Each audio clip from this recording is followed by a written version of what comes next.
यह कहानी एक छोटे से गांव के गरीब आदमी रामू की है। रामू का दिन सिर्फ मेहनत मजदूरी में गुजरता था, लेकिन आज कुछ अजीब सा हो रहा था। वह अपनी झोपड़ी के बाहर खड़ा था और सड़क पर चलते हुए लोग उसे घूर रहे थे। रामू की आंखों में एक अजीब सी चिंता थी। कुछ सोचते हुए वह एक छोटी सी दुकान पर गया।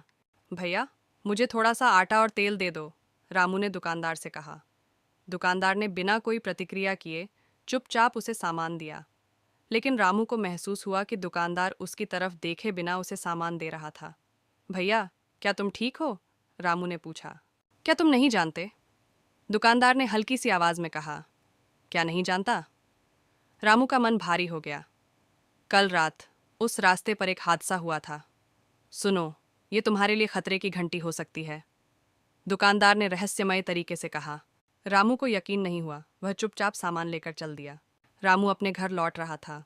रास्ते में उसे अजीब से कदमों की आवाज़ें सुनाई दीं। वह डरा हुआ था, लेकिन उसने फिर भी कदम बढ़ाए। तभी उसने देखा, एक कटा फटा आदमी उसके सामने खड़ा था। वह आदमी गहरी सांसें ले रहा था, जैसे उसे सांस लेने में परेशानी हो रही हो। तुम कौन हो? रामू ने डरते हुए पूछा।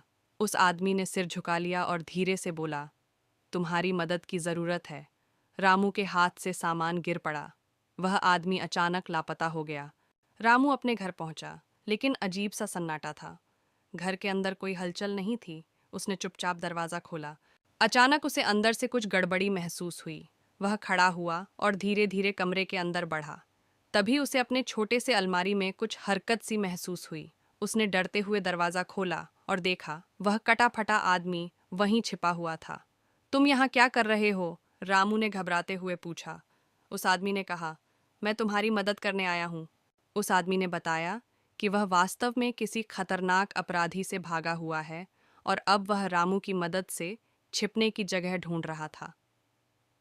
तुम्हें मदद चाहिए, लेकिन तुम्हारे घर में पहले से कुछ और छिपा हुआ है, आदमी ने कहा। रामू के मन में एक तूफान सा मचल रहा था। क्या यह सच था? तभी रामू ने देखा, एक पुराना संदूक अलमारी में रखा हुआ था। उसने संदूक खोला और अंदर देखा। वहाँ एक सोने की चेन और कुछ नगद पैसे थे। ये क्या है? रामू ने हैरान होकर पूछा। वह तुम्हारे पिताजी का गहना था, जो चुराया गया था। अब तुम्हें इसका सही उपयोग करना होगा, आदमी ने कहा। रामू को अब पूरी सच्चाई समझ में आ गई थी। उसे उस गहने को पुलिस के पास ले जाना था, लेकिन क्या वह अपनी जान को खतरे में डालेगा? क्या उसे सच का पता चलने पर गांव में कोई और उसे जिंदा छोड़ पाएगा? रामू ने गहने को सुरक्षित रख लिया और तय किया कि वह खुद के लिए एक नई शुरुआत करेगा। उसे अपनी मुश्किलों को पार करना था। वह कदम कदम बढ़ता चला गया। इस तरह का वीडियो देखने के लिए लाइक, सब्सक्राइब और बेल आइकन ज़रूर दबाएं।